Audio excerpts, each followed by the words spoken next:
Olá, pessoal! No vídeo de hoje eu vou falar de aspectos talvez mais práticos sobre como a gente pode se preparar para o semestre do curso de Direito que vai iniciar.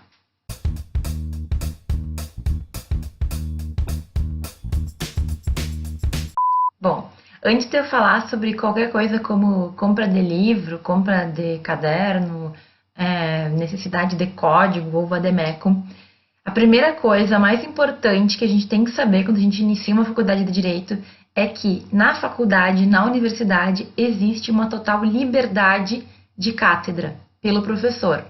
Ou seja, cada professor tem a liberdade para fazer como achar melhor, para ensinar e para avaliar da forma como ele entender que seja, então, a melhor, certo? Então, assim, diferente do colégio, que os professores têm que seguir, por exemplo, obrigatoriamente a semana de provas e não sei o que lá, na faculdade é um pouco diferente.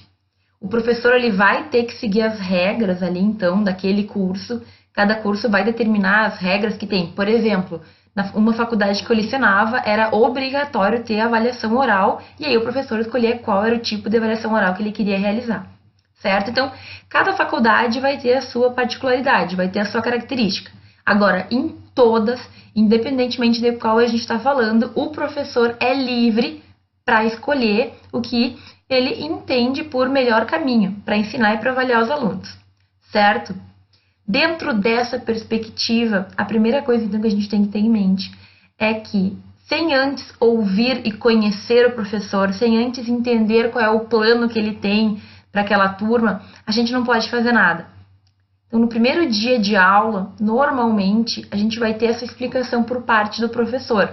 Ele vai falar da matéria dele, ele vai explicar o que vai ser visto ao longo do semestre, ele vai explicar a forma de avaliação, ele vai explicar como que as aulas vão acontecer, certo? Se o professor não explica isso presencialmente, normalmente ele vai colocar no portal ou em algum local o plano de ensino, que seria então a previsão básica de tudo que vai acontecer naquele semestre. Durante longos anos da minha universidade, eu não tive isso. E eu vou dizer para vocês que dificultou muito a minha vida, porque a gente realmente se perde se a gente não sabe em que ponto da matéria o professor está, por exemplo. Porque um aluno que inicia não tem ideia do que vem pela frente. Então, não é que a gente com o plano de ensino vá, nossa, já sei que o conteúdo tal é tal coisa, mas a gente vai ter mais ou menos um norte do que está acontecendo ali. No meio de tanta coisa nova, eu tenho que saber pelo menos o que o professor planeja fazer durante esse semestre, certo? Então, liberdade de cátedra é a primeira grande diferença que nós vamos ter e a primeira coisa que a gente vai ter que cuidar. Antes de comprar livro, antes de determinar como vai ser a nossa rotina, qualquer coisa, eu tenho que ter o primeiro dia de aula para ver o que o professor diz e para então poder começar a me organizar efetivamente. Dito isso, a gente começa a pensar então, tá, o que eu tenho que fazer? Qual é a minha listinha para iniciar uma faculdade de Direito? Uma coisa que é obrigatória, ao meu ver, é tu ter um local, um caderno, algum papel em que tu possa fazer as tuas próprias anotações sobre o que o professor fala em sala de aula. Tem professor que nem escreve no quadro e na verdade só usa slide. E depois ele costuma disponibilizar esses slides, tá? Esses slides. Ao meu ver, de qualquer forma, a gente sempre tem que ter alguma coisa nossa, alguma anotação do nosso próprio punho ou então do nosso próprio computador, mas algo que eu entendi daquilo que o professor estava falando. Essa história de ter o computador em sala, de usar computador ou não, também vai depender muito do professor. Hoje em dia é bem natural, é bem comum alguns alunos anotarem tudo no computador. É mais rápido, é mais fácil, digamos, de escrever, certo? Eu, durante muito tempo, tentei fazer isso, levava computador, levava iPad, conseguia muitas vezes anotar, mas a gente também tem aquele lado de que tu tem que estar bem centrado no que tu está fazendo, para não, de repente, desviar e ir para uns sites que não tem nada a ver com a disciplina ou com aquele conteúdo. Mesmo que eu esteja lendo uma notícia sobre o conteúdo e tenha tudo a ver com a aula, tem momentos que isso não vão, né? Tem momentos que não vai estar de acordo com aquilo, ou seja, não é o momento, entendeu? Quando o professor está explicando, a gente tem que focar no professor. Tem pessoas que gostam muito mais de ouvir do que de escrever e conseguem guardar, têm uma memória auditiva. Outras pessoas precisam escrever. Eu sou assim. Se eu não estou escrevendo, parece que não entra na minha cabeça.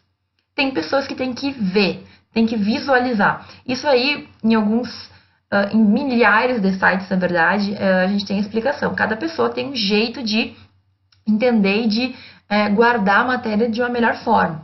A gente tem que saber qual é o nosso jeito, certo? Mas eu sempre consigo, escrevendo, ter uma melhor compreensão.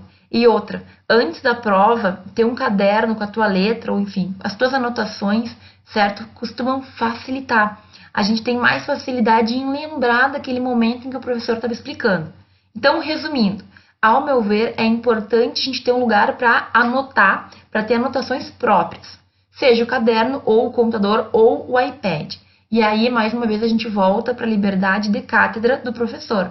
Tem professores que não gostam de aluno com computador, ou com iPad, ou enfim, com celular. O ideal é a gente primeiro perguntar para o professor se está tudo ok e explicar que, na verdade, tu vai. Claro que não precisaria, mas eu acho de bom tom tu deixar claro para o professor que tu não está no iPad jogando Candy Crush, por exemplo, que tu vai estar anotando as aulas, certo? É uma questão até de educação. No mestrado, eu tive um problema similar com uma professora que, ao ver os alunos escrevendo muito, mexendo muito no iPad, ela ficou chateada mesmo. Ela achou que todo mundo estava fazendo uso para qualquer outra coisa que não prestar atenção na aula. Não quer dizer, tá, pessoal? A gente tem que deixar claro para o professor que a gente está efetivamente trabalhando naquilo. Aí, naquela época, a gente explicou, a professora ficou mais de boas. Mas também em outras situações, eu anotando reuniões no celular, as pessoas elas não sabem, elas não são obrigadas a saber que a gente está anotando. Então, é de bom tom explicar, certo? Até para evitar qualquer tipo de constrangimento ou confusão no futuro. Só para deixar claro, se o professor não deixa especificado aquilo que ele vai fazer, se ele não explica avaliação, se ele não dá data, façam a pergunta direta. Professor, eu quero saber sobre isso, por favor. O senhor pode nos explicar como vai ser? Às vezes o professor pode esquecer ou ele pode simplesmente achar que não é tão relevante. Mas confiem, quando a gente sabe o que vai acontecer, a gente consegue se organizar melhor e a gente está muito mais preparado para o que vai vir. Então, levantem a mão e façam uma pergunta. Enviem e-mail, mandem mensagem pelo portal, sei lá como é que funciona. Mas conectem-se com os professores e saibam exatamente o que vai acontecer. Uma segunda dúvida muito comum é: eu tenho que comprar código, eu tenho que comprar livro, o que eu faço? Como é que eu estou chegando na faculdade? Bom, no colégio era muito comum a gente ter uma listinha de livro para comprar, certo? Na faculdade não é bem assim. Embora cada matéria normalmente tenha uma previsão geral dos livros que são bibliografia básica e dos conteúdos, isso vai depender muito do professor. Tinha uma matéria que eu dava aula, por exemplo, que a bibliografia básica era um livro super renomado, super conhecido, mas de muito difícil acesso por questão de conteúdo, questão de forma como o autor se expressava.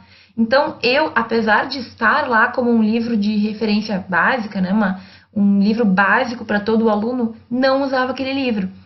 Era um livro que, para o meu conhecimento, sim, eu até utilizava, mas eu não recomendava a leitura para os meus alunos, pelo menos no início. Por quê? Porque eu sabia que ia ser muito difícil, ia causar mais susto e sofrimento do que efetivamente ia trazer algum conhecimento para aqueles alunos. Então, vejam, questão de livro, a gente pode comprar, tá? Mas primeiro, escutem as sugestões dos professores. Eles lidam com isso há mais tempo, eles sabem o que vai mais fácil e o que não vai, e é óbvio, são eles que vão avaliar vocês, né? O professor que usa um livro tal e recomenda o livro tal, é de grande valia escutar o que ele está falando, porque na prova provavelmente ele vai se basear naquilo para cobrar depois o conhecimento. Eu sei que isso é bem utilitarista, mas eu estou trazendo a real aqui, certo? A gente também tem que se preocupar com a nota no final do semestre, afinal não é só de flor que a gente vive, né? Precisa ter uma nota boa, precisa passar na prova, enfim. E a gente vai ter que se adequar à forma como aquele professor ensina e também os livros que ele recomenda. Agora, eu sou obrigada a usar o livro do professor que ele recomendou?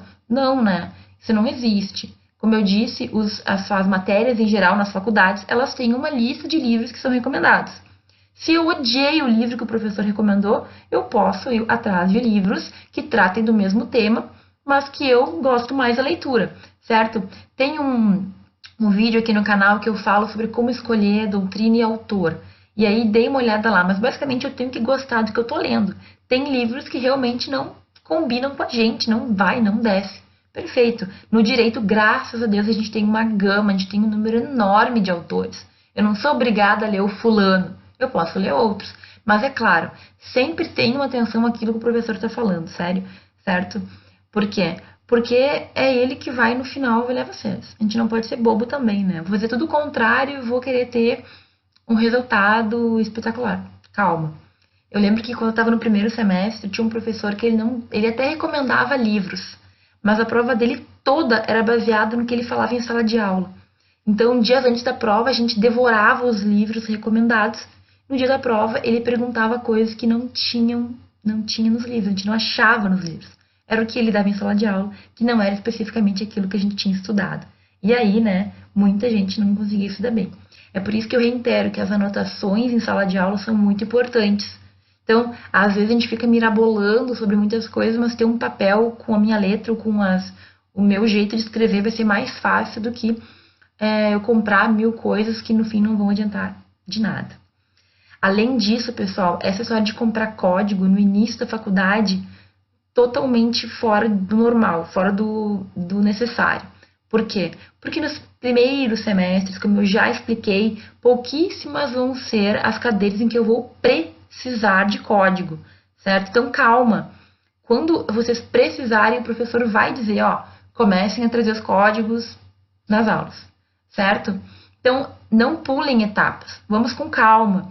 Eu vou fazer um vídeo explicando o que eu acho melhor, se vademecum ou se aqueles códigos pequenos separados, e também como conseguir esses códigos gratuitamente. Tem como. Mas agora, neste momento de início de curso, não comprem nada. Vamos para a faculdade com um caderno, uma caneta e muita vontade de estudar.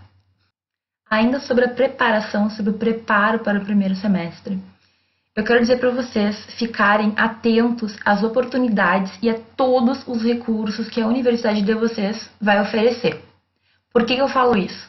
Porque muitas vezes a gente esquece que a gente está pagando ou que alguém está pagando, se for uma universidade federal, por exemplo.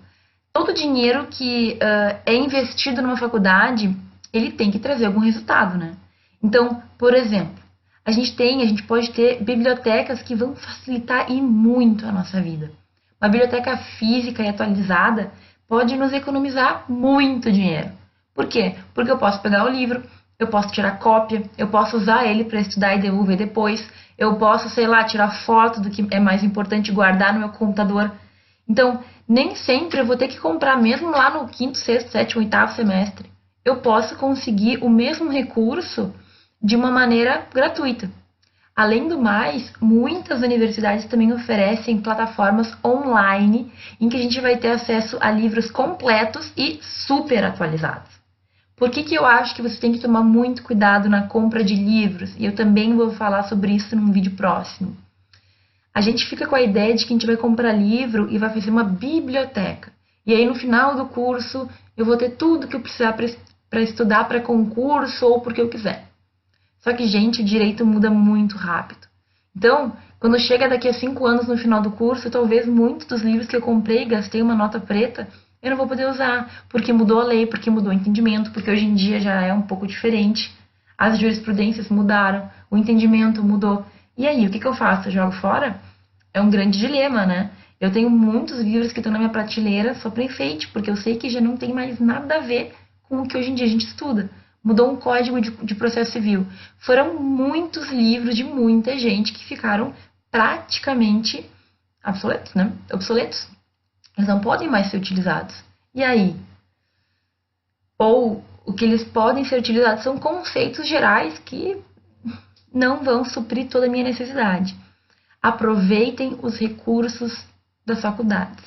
Outra coisa que eu quero falar para vocês é que para estudar nem sempre eu posso ou devo estar sozinho.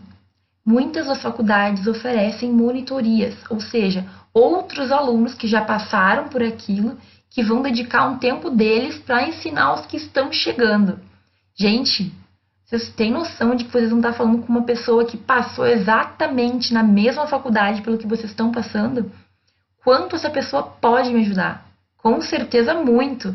Então, esse tipo de coisa tem que estar inserido no nosso entendimento do que eu tenho que fazer para ter um semestre melhor, para ter um semestre melhor estudado, digamos assim. Aproveitar todas as oportunidades da faculdade.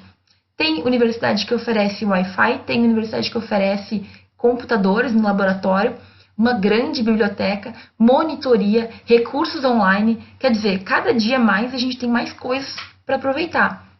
A gente tem que aproveitar.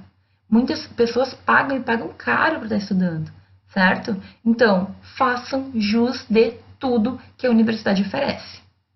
E por fim, já terminando o vídeo de hoje, eu quero falar sobre algo que eu acho que eu não falei ainda nos outros vídeos, mas que tem que ficar muito claro na cabecinha de todo mundo. A faculdade é um período que a gente tem que passar para atingir níveis maiores, para voar mais alto, certo? Então, nada adianta a gente colocar a carroça na frente dos bois.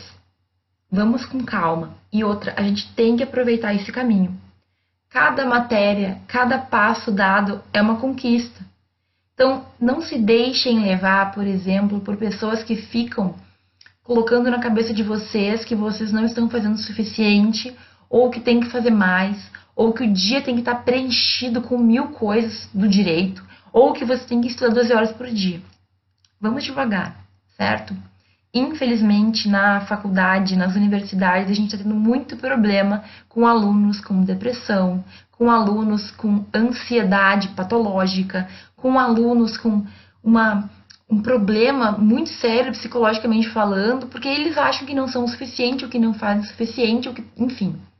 Gente, não caiam nessa, certo? A faculdade de Direito é difícil, ela demanda, sim, estudo, ela vai requerer tempo de vocês, mas é normal, a gente não tem que entrar numa paranoia de que a partir de agora minha vida acabou e é só estudo.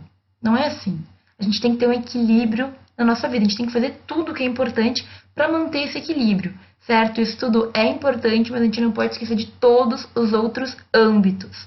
E saber dosar, certo? Não é só viver de festa, mas não é só viver de estudo. Tem que ter um pouco de cada coisa, tem que ter um momento de tranquilidade, tem que ter um momento que a gente vai estar lendo por prazer e não por obrigação. Eu sei que é bem difícil falar isso, porque vocês ainda vão passar por muitas coisas, mas a gente tem que aproveitar o caminho, a gente tem que aproveitar todos os momentos que a universidade nos proporciona. A gente está crescendo. Não adianta eu querer me tornar juiz no primeiro semestre. Vai ter um longo caminho para eu chegar lá, certo? Então é o seguinte, amanhã eu vou falar um pouquinho sobre a importância de uma rotina durante todos os semestres da faculdade. E eu ainda vou fazer, no último vídeo da série, um panorama geral sobre várias das oportunidades estas que a gente pode e que a gente tem durante a graduação ainda, para lá no final chegar de uma maneira mais tranquila à vida profissional. Eu espero que vocês estejam gostando dos vídeos. Me deixem aí um feedback. Se alguma coisa ficou faltando, por favor, comentem e deixem as dúvidas. Então, até amanhã.